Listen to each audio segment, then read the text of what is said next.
नमस्ते, स्वागत आहे तुमचं निकम दीपा यूट्यूब चॅनलमध्ये। आज मी तुमच्यासाठी घेऊन आलेले आहे दिवाळी स्पेशल तिखटवाली शेव। अत्यंत साधी आणि सोप्या पद्धतीने मी ही शेव बनवलेली आहे। तुम्ही पुढे व्हिडिओमध्ये बघू शकता। तुम्ही ही शेव नक्की घरी बनवून बघा आणि दिवाळीत सगळ्यांची पसंतीत असते ही शेव आणि खूप छान आणि क्रिस्पी देखील लागते। लहान देखील आवडीने खातात। तिखट असली तरी लहान मुलं मागून खात असतात ही शेव। मी माझ्या मुलांचं सांगते, त्यांना देखील खूप आवडते आणि ते रोज मागतात। एवढी टेस्टी ही रेसिपी बनते।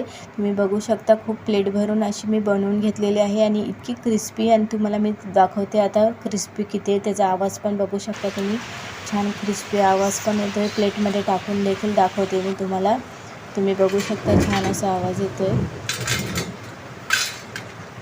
चला मग रेसिपीला स्टार्ट करूयात। मी इथं 4 कप बेसन पीठ घेतलेलं आहे। मोठा कप घ्यायचा आहे, 4 कप घ्यायचं आहे। तुम्हाला इथं किती किलो घ्यायचं आहे ते तुमच्या अंदाजानुसार तुम्ही घेऊ शकता। त्यानंतर मी इथं लसूण घेतलेलं आहे 1 वाटी, आणि 1 वाटी ओवा आणि 1 वाटी जिरं घेतलेलं आहे। इत्यादी साहित्य आपल्याला छान वाटून घ्यायचं आहे। पाणी टाकून वाटून घेऊ शकता तुम्ही। छान याची बारीक पेस्ट करून घ्यायची आहे। पूर्ण पेस्ट आपल्याला बारीकच करून घ्यायची आहे। बारीक नसलं आपल्या साच्यामध्ये हे निघणार नाही, म्हणून एकदम पाण्यासारखी बारीक अशी पेस्ट बनवून घ्यायची आहे। जसा मसाला आपण करतो तसा मसाल्यासारखंच आपल्याला याची पेस्ट करून घ्यायची आहे।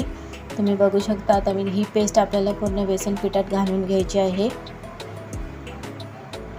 त्यानंतर आपल्याला इथं लाल तिखट घालायचं आहे। तुम्ही जे घरात अवेलेबल असते, जे यूज करतात नेहमीच्या जेवणात, तेच लाल तिखट यात घालायचं आहे। ही शेव जराशी आपल्याला तिखट करायची आहे, कारण की ही शेव तिखट शेव म्हणून ओळखली जाते। लाल शेव, तिखट शेव जे तुम्ही म्हणाल तशी ही शेव जरा तिखट असते। याच्याने आपण भाजी देखील बनवू शकतो। चला मग आता भाजी लाल तिखट देखील टाकून झालेलं आहे। आता आपल्याला हळद घालायची आहे। मी 1 ते 1.5 टेबलस्पून हळद घालणार आहे। तुम्ही तुमच्या चवीनुसार, तुमच्या कलरनुसार तुम्ही घालू शकता।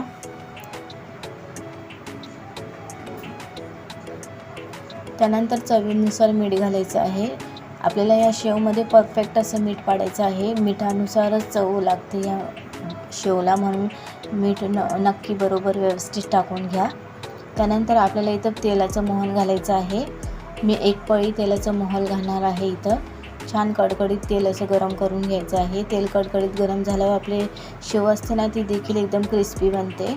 आता तेल गरम आहे, पीठ देखील गरम असेल तर आपल्याला चमच्याच्या सहाय्याने याला छान मिक्स करून घ्यायचं आहे। मी पूर्ण एकजीव करून घेणार आहे। तुम्ही बघू शकता छान आपल्याला असं मिक्स करून घ्यायचं आहे।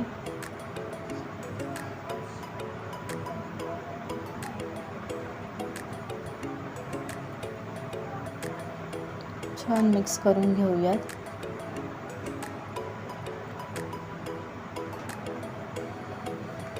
आता पीठ आपलं थंड झालेलं आहे, तेल देखील थंड झालेलं आहे। आता हाताच्या सहाय्याने मळून घ्यायचं आहे आपल्याला पीठ। इथं पाणीचा यूज आपण कमी करणार आहोत, कारण की आपण जी पेस्ट बनवली होती लसूणची, त्याच्यामध्ये आपण पाणी घातलेलं आणि याला छान असं पाणी सुटत असताना वरतून आपण तेलाचं मोहन घातलेलं आहे, म्हणून आपल्याला पाण्याची शक्यता इथं फक्त 1 या 2 कप असं पाणी लागणार आहे। तुम्ही बघू शकता मी इथं बिना पाण्याचंच आपला गठ्ठा इथं तयार झालेला आहे पिठाचा, तुम्ही बघू शकता। त्यानंतर आपल्याला इथं थोडं 1 कप किंवा 2 कप असं पाणी घालून याला असं सैल असं मळून घ्यायचं आहे। मी इथं बघताय तुम्ही, मी अर्धा कप पाणी घातलेलं आहे। आता छान याला छान मळून घेणार आहे। सैलचा असा गोळा तयार करून घ्यायचा आहे। आपल्याला जास्त टाईट नाही करायचं आहे। जेवढं टाईट असलं तर आपल्याला जोर लावायला, शेव पाडायला खूप कठीण जातं, जोर लावता येत नाही, म्हणून आपल्याला इथं ढिल्लसरच असं गोळा करून घ्यायचा आहे पिठाचा। आता मी छान 1 कप पाणी आणखी घालून घेतलेलं आहे। 1.5 कप पाणी मी यात घातलेलं आहे आणि याला देखील आता छान हाताच्या सहाय्याने मळून घ्यायचं आहे। असा एक गोळा करून आपल्या हाताने छान असे मुठ्या लावून घ्यायच्या आहेत। त्याने आपली शेव ही छान नरम देखील, म्हणजे क्रिस्पी बनणार आणि सासामध्ये आपल्याला नरम असं पीठ जाईल आणि आपल्याला हाताला काही जोर लावायची जरूरत देखील पडणार नाही। चला आता मग बघू शकता खूप छान असं आपलं पीठ मळून झालेलं आहे इथे। आता त्यानंतर असा सासा घ्यायचा आहे आपल्याला। चकलीसाठी किंवा शेवसाठी असे सासा यूज केलेला जातो आहे, प्रत्येकाच्या घरी अवेलेबल असतं। आता याला आतून आपल्याला छान तेल लावून घ्यायचं आहे। तेल लावून घेतलेलं आहे मी। आता सासा तयार करून घ्यायचा आहे। छान आतमधून बाहेरून तेल लावून घेतलेलं आहे मी। आता यात आपल्याला पीठ घालायचं आहे.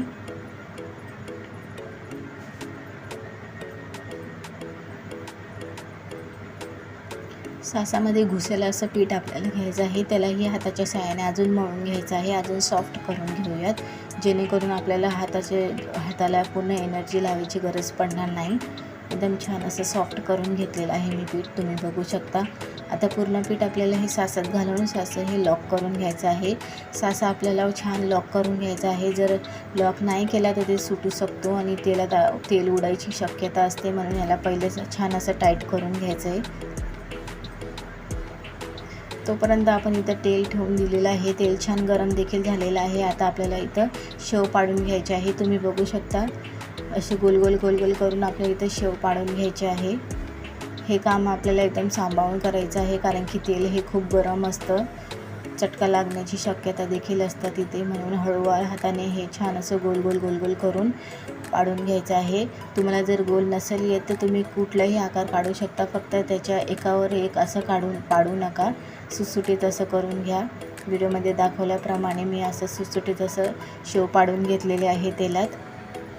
आता याला 2 मिनटं छान क्रिस्पी होईस्तोवर परतून घ्यायचं आहे. खालचा भाग जो आहे त्याला ब्राऊन कलर येईस्तोवर आपल्याला तसंच ठेवायचं आहे आणि नंतर आपल्याला पलटी करून घ्यायचं आहे आणि दुसरी साईड देखील ब्राऊन होईस्तोवर परतून घ्यायचं आहे छान.